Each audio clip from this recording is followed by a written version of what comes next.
सचिन भैया बाहर जाओ, बाहर जाओ, कोई तो नहीं, बाहर जाओ यार, बाहर जाओ। आजकल सोशल मीडिया पे तमाशा क्रिएट कर रखा है दो बड़े यूट्यूबर ने, एक तो है सचिन मनीषा और दूसरा है सरिता ब्लॉग।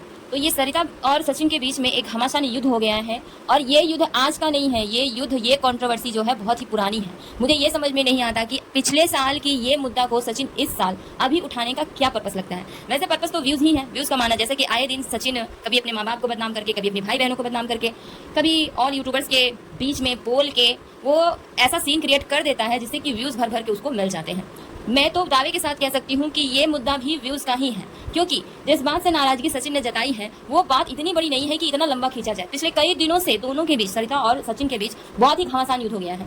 सरिता अपनी बात सोशल मीडिया पे रख रही है और सचिन अपनी बात सोशल मीडिया पे रख रहे हैं। सवाल ये उठता है कि दोनों के पास एक दूसरे का नंबर है, दोनों के पास एक दूसरे के घर का एड्रेस है, फिर भी ये दोनों आपस में मिलकर या फोन पे बात नहीं कर रहे हैं। सब सोशल मीडिया के जरिए ही हो रहा है। हमें ये जवाब चाहिए इन सो कॉल इन्फ्लुएंसर से, ये सो कॉल यूट्यूबर से, कि जब ये पार्टी में जाते हैं, एक दूसरे से बात करते हैं फोन पे, एक दूसरे का नंबर लेते हैं, एक दूसरे का एड्रेस लेते हैं, वो चीज़ तो शो नहीं होता है यूट्यूब पे, सोशल मीडिया पे। सारी चीज़ें फ़ोन पे ये लोग तय करते हैं और डायरेक्ट मिलते हैं पार्टी में। लेकिन आज सारी चीज़ें सोशल मीडिया पे क्यों फैला रहे हैं? जाहिर सी बात है, व्यूज़ के लिए।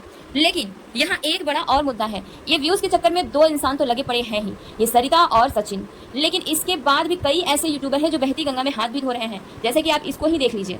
अब ये बहती गंगा में हाथ धोने के लिए बहुत सारे यूट्यूबर आ गए हैं। देख सकते हैं इस औरत के मुश्किल से 10 से 15,000 व्यूज आते थे और आज के डेट में इसका चैनल रॉकेट की तरह चल रहा है। क्यों? क्योंकि इसने बहुत सारे वीडियो में ये एक्सेप्ट किया है कि कंट्रोवर्सी करो और व्यूज पाओ, चाहे वो कंट्रोवर्सी खुद की हो या फिर दूसरों की। कई बार इसने खुद के लिए भी कंट्रोवर्सी क्रिएट किया है, जैसे कि मेरे पति नपुंसक हैं, मेरे पति को बच्चा क्यों नहीं हो रहा है, कमी मुझ में नहीं है, मेरे पति में है, मेरा एक बच्चा है जो कि ये यूट्यूब पे आना नहीं चाहता है, मेरे बच्चे को मेरे पति प्यार क्यों नहीं करते, मेरे बच्चे सौतेले हैं या अपने हैं। इस तरह की बहुत सारी कंट्रोवर्सी क्रिएट करके इस औरत ने बहुत सारे व्यूज कमाने चाहे, लेकिन इसके बाद भी ये असफल रही। आज के डेट में देख सकते हैं सचिन के नाम का पूरा वीडियो ये हर दिन छोड़ रही है। ये देख सकते हैं स्क्रीनशॉट और ये देख सकते हैं सब कुछ इसने सचिन सचिन सचिन के नाम से ही कर रखा है अभी फिलहाल अपने चैनल को ग्रो करने के लिए।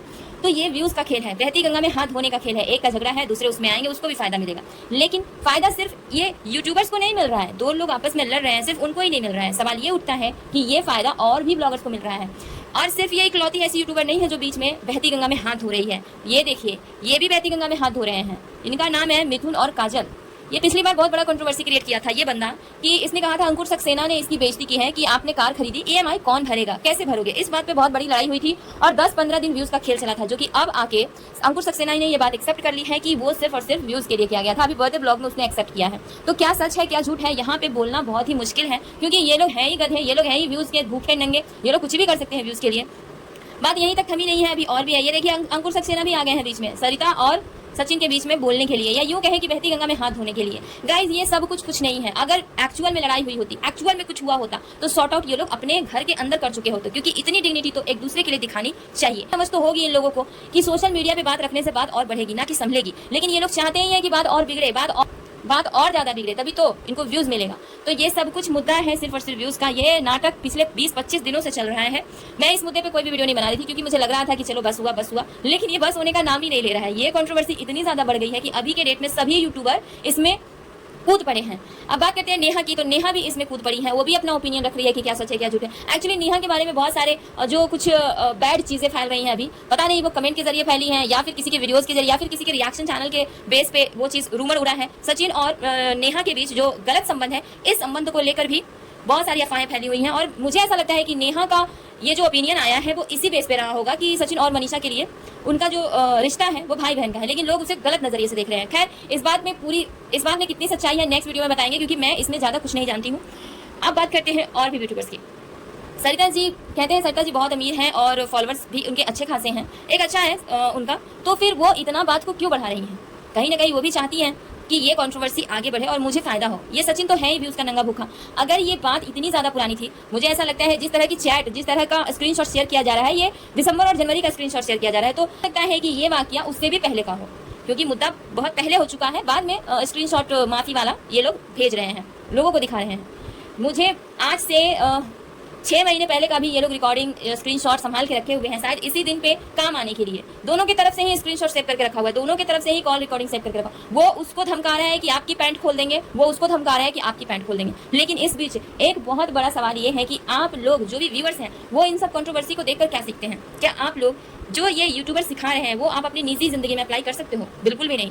अगर आप वो चीज़ अपने निजी जिंदगी में अप्लाई नहीं कर सकते हो, ये अप्लाई करने लायक ही नहीं है, तो ऐसे यूट्यूबर्स को क्यों देखना जो अपनी बेनिफिट के लिए आपकी भावनाओं के साथ खेल रहे हैं? कभी सच बता रहे हैं झूठ को और कभी झूठ बता रहे हैं सच को। यह सच क्या है झूठ क्या है इसका अंतर बिल्कुल ही खत्म हो गया है, क्योंकि आजकल कंट्रोवर्सी बहुत चरम सीमा पे पहुंची हुई है।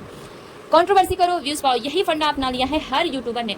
अभी इस वीडियो में जो मुद्दा सचिन बता रहा है, ये मुद्दा क्या आप लोगों को लगता है कि इतना बड़ा मुद्दा है कि इसको सोशल मीडिया पे इस तरह से लाने की जरूरत है? इसमें क्या महीनों लग जाएंगे एक दूसरे को क्लैरिटी देते देते? ये मुद्दा इतना बड़ा नहीं है। 3-4 लेडीज के साथ बैठ के अगर सरिता जी कुछ बात कर भी रही हैं, कुछ ऐसी बातें हैं जो वहां पे अगर कोई बंदा, कोई लड़का, कोई मेल आ जाता है डायरेक्ट उस कमरे में, और अगर सरिता जी झल्ला के कुछ बोल भी देती है, तो इसमें कोई उतना मतलब दिल पे लेने वाली बात नहीं है, क्योंकि जाहिर सी बात है सभी लेडीज हैं कमरे में, कमरा बंद है और आप इनडायरेक्टली आ जाते हो रूम में और अपनी बात रखते हो। और सरिता जी अपने घर में है ना, कि तुम्हारे घर में, वो अपने घर में है, वो अपने घर में चाहे जैसे भी बात करे।